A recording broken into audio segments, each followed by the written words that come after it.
Women Taking the Lead, Episode 2. Went out to dinner with my mom and dad, and I was sharing, that I'd found myself and I have this vision and all of these things. And my mom looked at me in the eyes and she grabbed my hand and she was like, "Oh my God, you're back."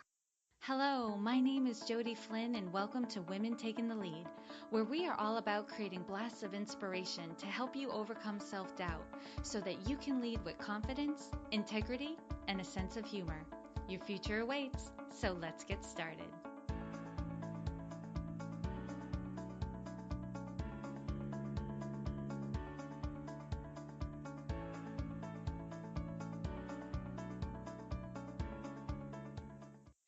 Hello, everyone, and thank you for joining us today. I'm here with Marni Battista, who is the founder of Dating with Dignity.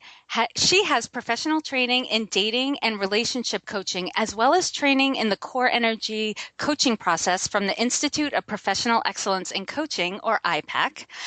She's a certified life coach through the International Coach Federation and is also a master practitioner at administering an energy assessment, the D factor, which helps clients pinpoint exactly why they are not dateable and what types of messages they unconsciously broadcast to men based on their thoughts, feelings, actions, and attitudes. Wow, that's juicy. So Marni, that was just a teaser for everyone. So tell us more about you and where you came from. Well, I became a dating relationship coach for a really clear reason, is that I didn't know how to do it myself. If I think back even to when I was, in middle school or high school, I had a broken picker way back then.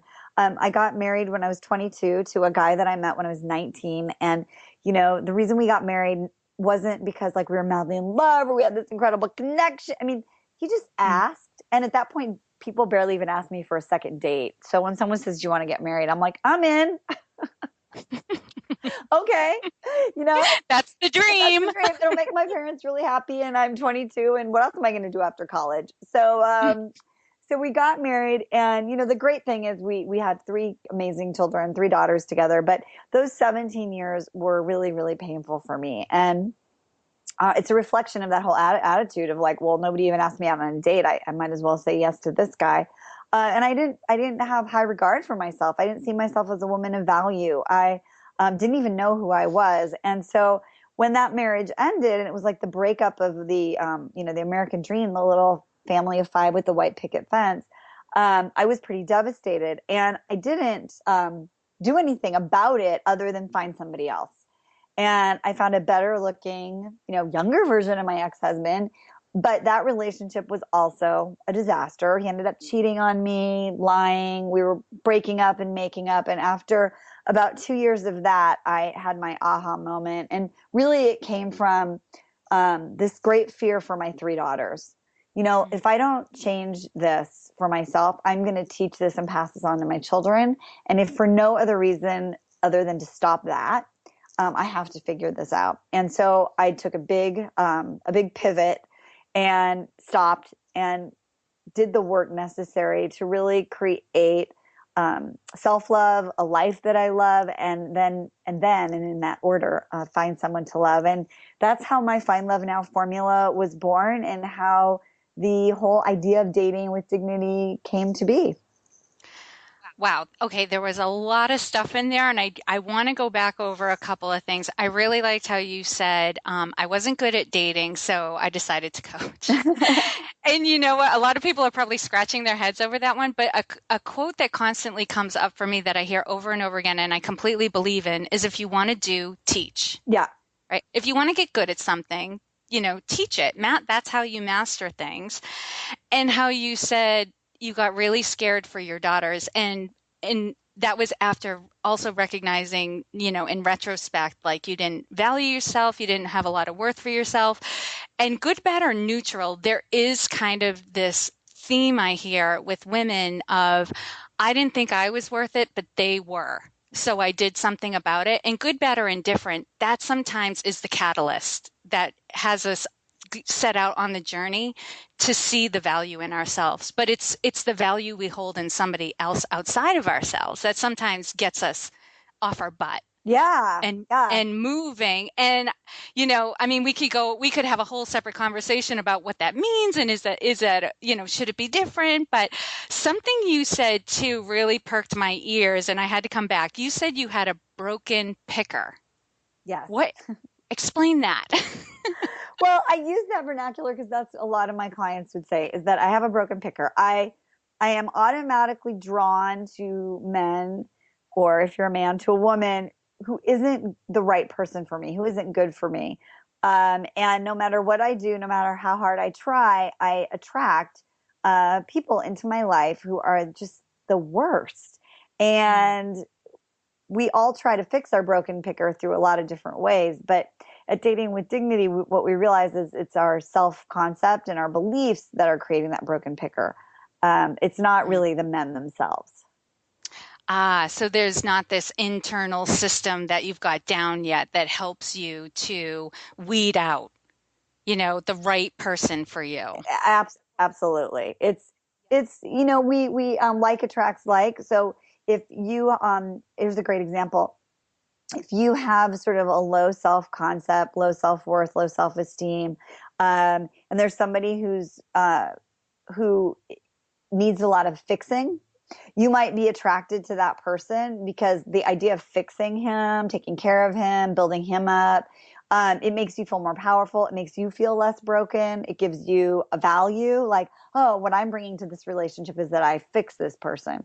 And it's this like energetic magnet. And so we've really got to shift ourselves so that we attract the right person for us. So if you're going through life being like, I fix and I help people, you're going to attract people who need your help and not necessarily the people that can give back and contribute to you. Absolutely.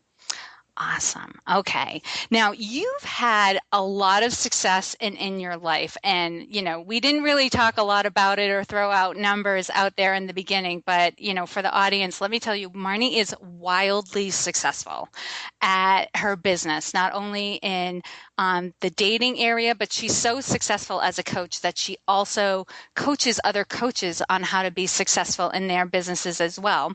And you've definitely gained confidence, from that time in your life where you said you were just, oh, it was just devastating and the dream was over. But you've gained a lot of confidence since then. But take us back to a time when you were playing small and you maybe weren't aware of it at the time. Share with us the story and the lessons you've learned along the way. Mm. Well, I think in my relationship, I was definitely playing small in the way that I believed I wasn't capable of anything related to money, business, finance, anything. I mean, to the point to where when I was married, my ex-husband paid all the bills. He did everything for the house, that bought the insurance, the cars, like he did everything. And I grew up with a parent situation to where my mom sort of appeared to be that way, that my dad was sort of handling everything. And it was easy to do that. And so for me, playing small was easy. It was like the lazy way. I didn't Mm, even believe that I could do it. I didn't want to do it. I had no desire. I was so lost in who I was as a person, and I loved being a mom, and that was great. But it was like almost this whole part of me had become dormant. And what's interesting is this, Jody. When I got divorced and I started on the journey to like finding myself, I'll never forget this moment. It was in December 2006, and I went to go on vacation with my family to Hawaii, and it was like the first night. My kids weren't there yet. Went out to dinner with my mom and dad, and I was sharing, that I'd found myself and I have this vision and all of these things. And my mom looked at me in the eyes and she grabbed my hand and she was like, "Oh my God, you're back." oh. And it was like I was like, "What?" She was like, "This, like when you were in high school, like you had like these dreams, you were going to be like an international business." It was like she looked at me, she's like, "Oh my God, you're back." And so I didn't even know I was playing small, Jody. That's what's so scary Mhm. about it. Yes. Yes. I have recognized that as well. And that's why in the question, because I hear this from a lot of women where when I ask the question, I'm like, and you may not have been aware of it, that you were undervaluing yourself, you were playing small, because it is a huge wake-up call later when we look back and go, God, why did I ever think I couldn't? It was so crazy. It's so crazy. But yeah, that, wow, that was a moving story. Hmm. So I'm going to have you take us on to another moment. So now share with us a time in your journey when you had a wake-up call. Take us back to that moment and share with us the steps you took that led to your success. Hmm. Oh, that's a really interesting moment. I'm going to sort of fast forward to my business. Um, and it's not so long ago. It's about a year and a half ago. And uh, it's very funny. I feel very vulnerable sharing the story. Um, so, I had built my business and I had uh, built it with a certain team in place. And I was so happy with my team and this relationship, and it felt like it was really working until it didn't work anymore. And I I kept wanting to give it like a second chance and a third chance and a fourth chance. Now looking back on it, I was like, OMG, I sort of was doing my relationship pattern in a Mm, work relationship. Ooh, that's gross. But I totally didn't see it. I was blind to it.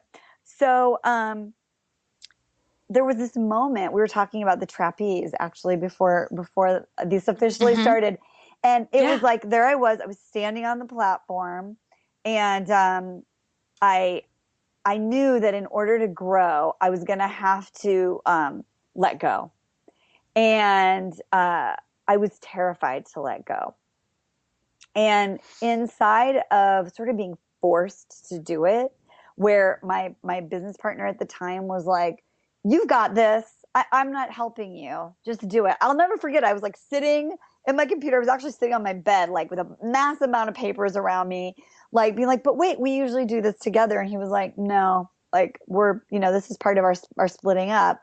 You can do it, I know you can do it. And I was like, but and the phone call ended and I just looked at the papers and I was like, crap. I mean, my copywriter was a different copywriter. My business partner was like, no, we're sort of done. This is what it's going to look like. I didn't have anyone really filling in the role and I was just terrified. So here's the wake up call moment. The wake up call was you need to have the confidence to do this yourself. It's not this person or that person that was creating your success. It's inside of myself. So two lessons here. One is never delegate what you don't know how to do yourself, because I realized that I had been delegating a lot of stuff. And the truth is, I could do it and I did it and it was freaking awesome. I really didn't need any help.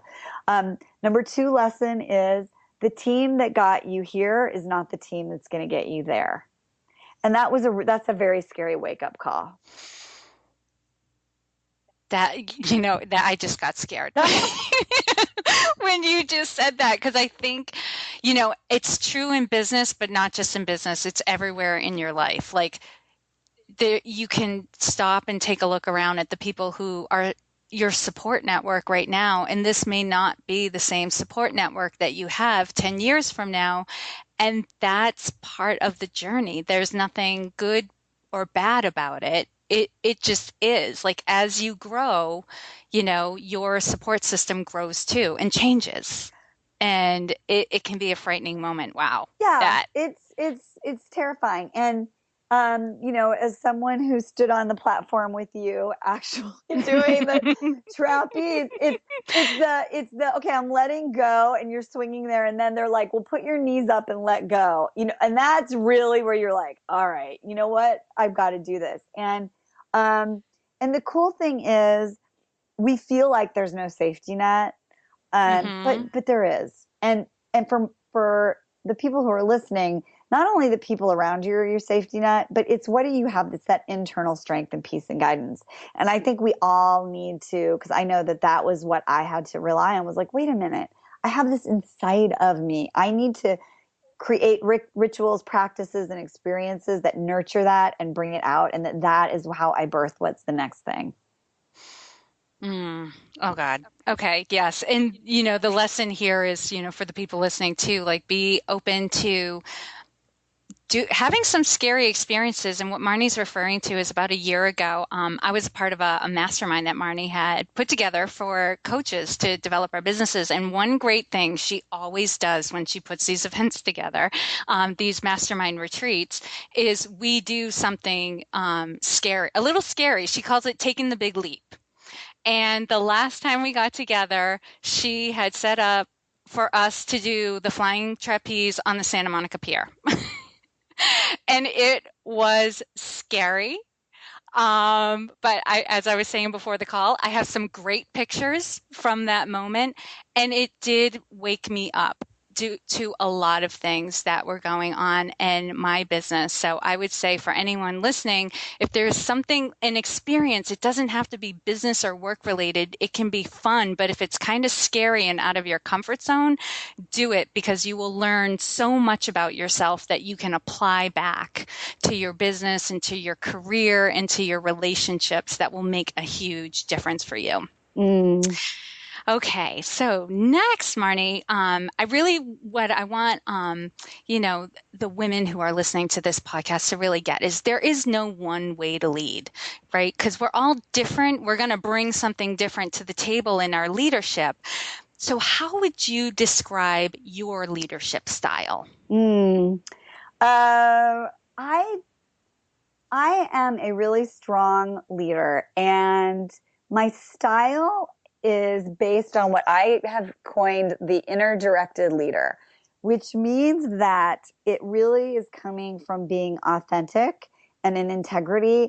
And I'm leading by what I would call my spiritual self, or the core self, that the one that doesn't have the ego and the masks and all the fears. And I really had to discern what that looked like in letting go of a lot of beliefs I had that being strong and powerful as a woman is being bitchy, Mm-hmm. or being bossy, or being naggy. I really have found it interesting, and I love that this is a show for women. And I wish we were all in a room so I could see if they were nodding. I found it really interesting leading men, um, and noticing how men react and interact with a woman as a leader. It's really, that has been really fascinating to me. Um, and so my style is really coming from that very heart centered space, but it's being really strong, and it's using my feminine in a way that is going to be most effective. Um, it's knowing the line of when to be powerful and set boundaries and have those hard conversations, and that it's not bitchy, and that also to really, and this is sort of like my most recent advanced move, I would say, is really looking at where people that I lead are energetically, like being able to see how what it is that they need, and being able to motivate and lead based on their beliefs and their energy. And that sounds really woo woo, but there's a lot of times when I have a big business decision or a big negotiation where I'll really think about a person, like how did they operate? What is it that they need? What works for them? And strategizing really on how I'm going to come up with an approach to get my needs met. And and sometimes being a really powerful female leader means there is no such thing as a win-win. And it took me a really long time to like acknowledge that, because as a woman I was like, no, but I want everybody to be happy. I want a Mm-hmm. win-win. And I really learned, like, sometimes that just doesn't happen. Sometimes you Mm-hmm. just want the other person to walk away feeling like, it was okay. Yeah. Yeah. And by the way, I was nodding when you were talking about, having this fear of coming across bitchy, bossy, and naggy. I love how you said that. Yeah.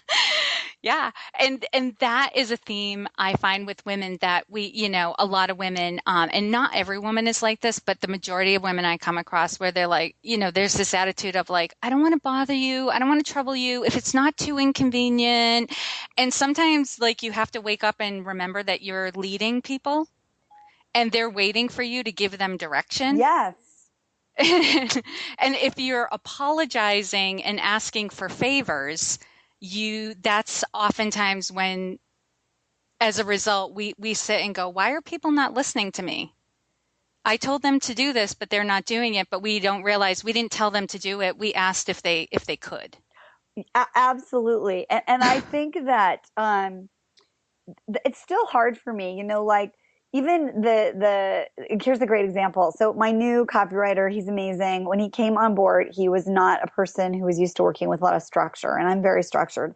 And we had this sort of step up or step out conversation. And I just said, I really realized that our corporate culture, is one of structure and process and systems.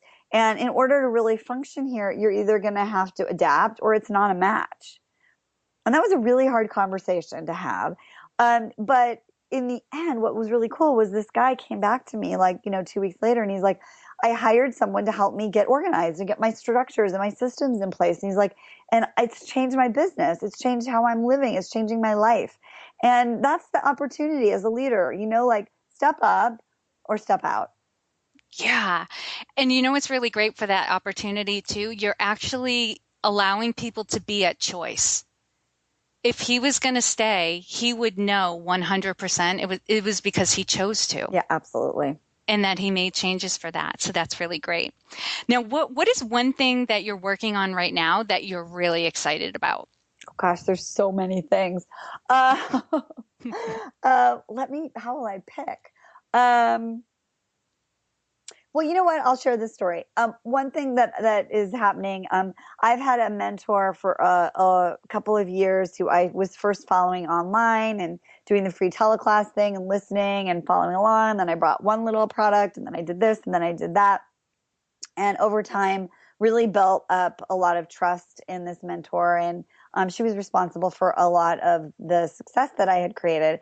And so this year I took a really big leap and decided to join a high level mastermind, something I had not done in that particular format yet in my career. And so one of the perks of doing that is that she is going to promote me. So it's been really fun creating the free gift, the offer for this mailing, and really getting connected to what is the people want, and creating not only the content, but how it flows, and really looking at the pieces of every single part of this online promotion, from the email to the thank you page to the branding, like every single detail, and really doing it with a fine tooth comb. So I'm very excited that that is going to be going out this week, and it's really exciting. I always had imagined, like, if I could just get this one person to help promote me, I feel like it would be a really great opportunity. So we'll see. It's going to happen soon, and I could have a great addition to my community, and I'm very excited about that.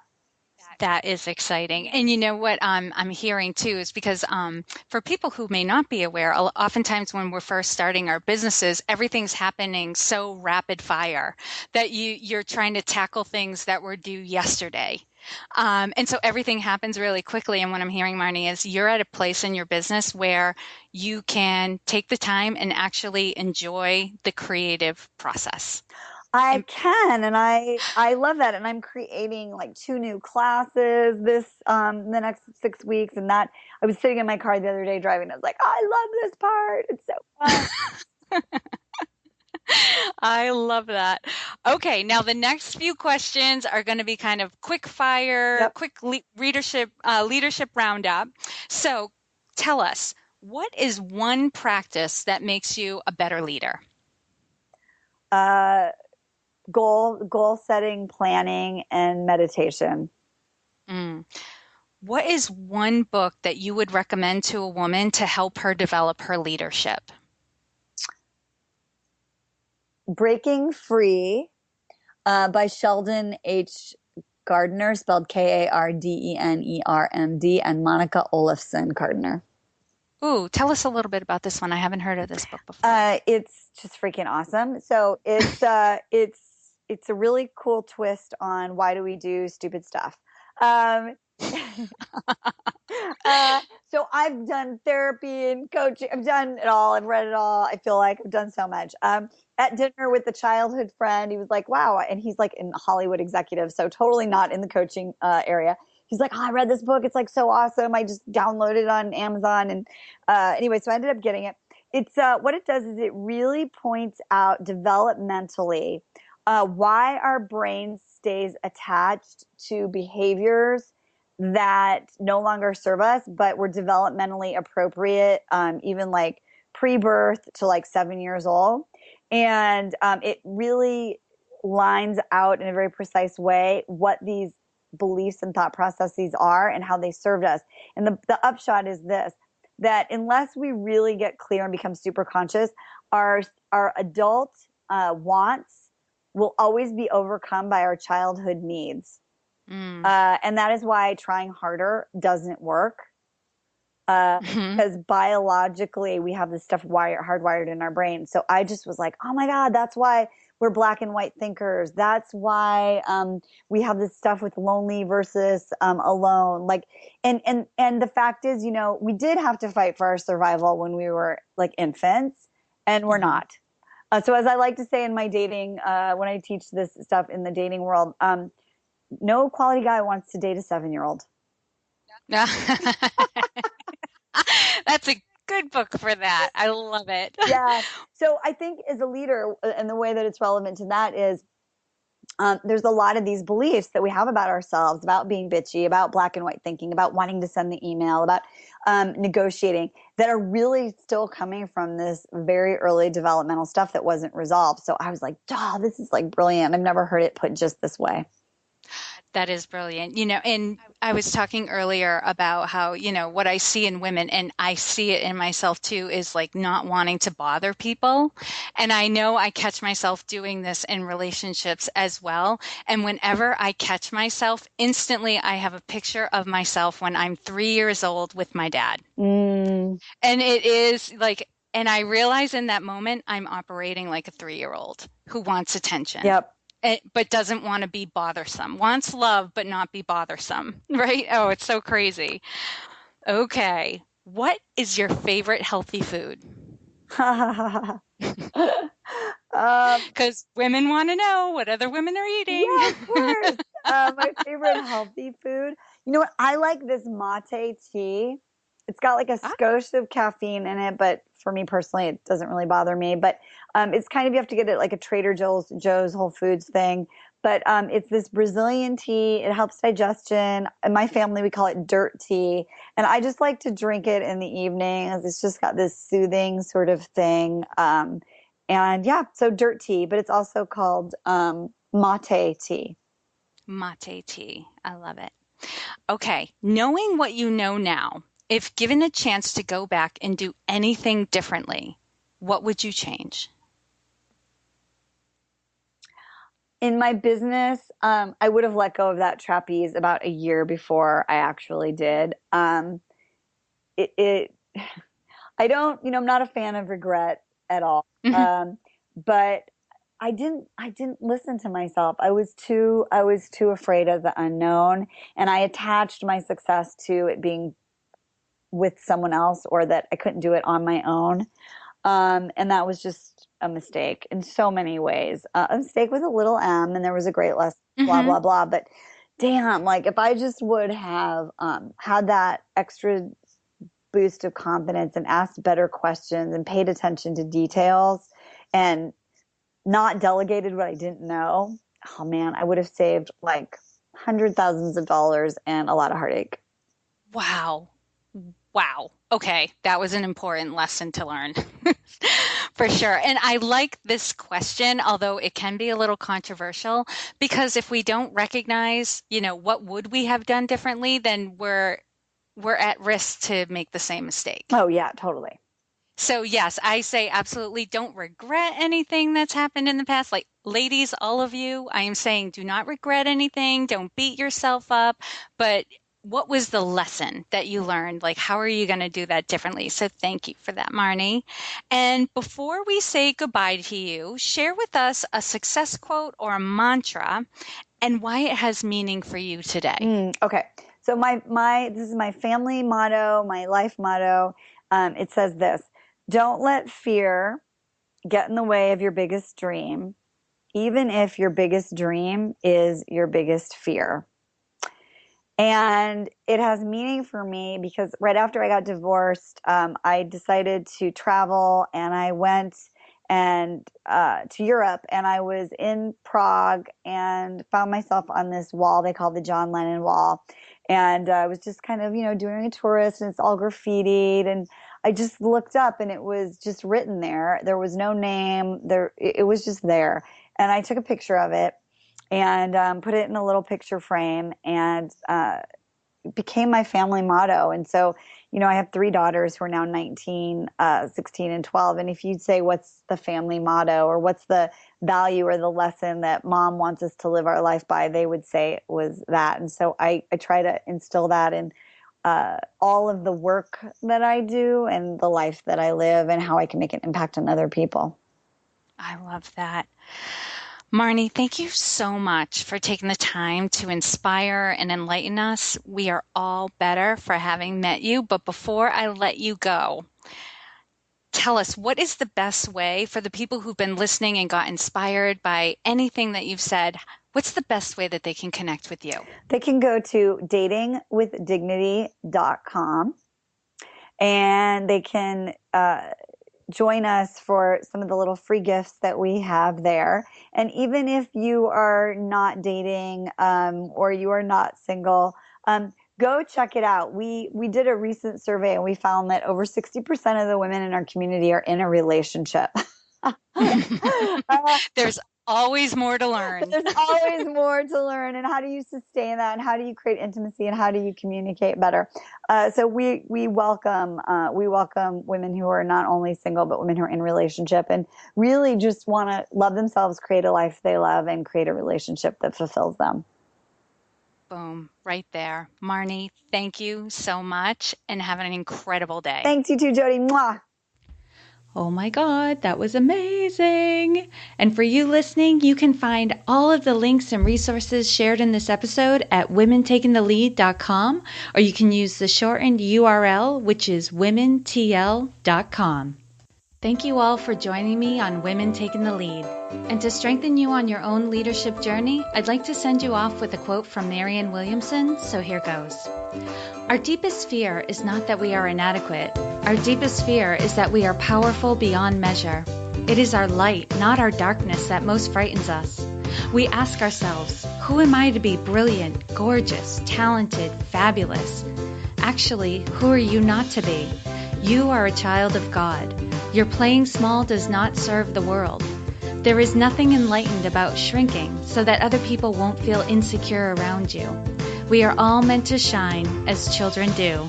We were born to make manifest the glory of God that is within us. It's not just in some of us, it's in everyone. And as we let our own light shine, we unconsciously give other people permission to do the same. As we are liberated from our own fear, our presence automatically liberates others. Again, thank you for joining me, and here's to your success.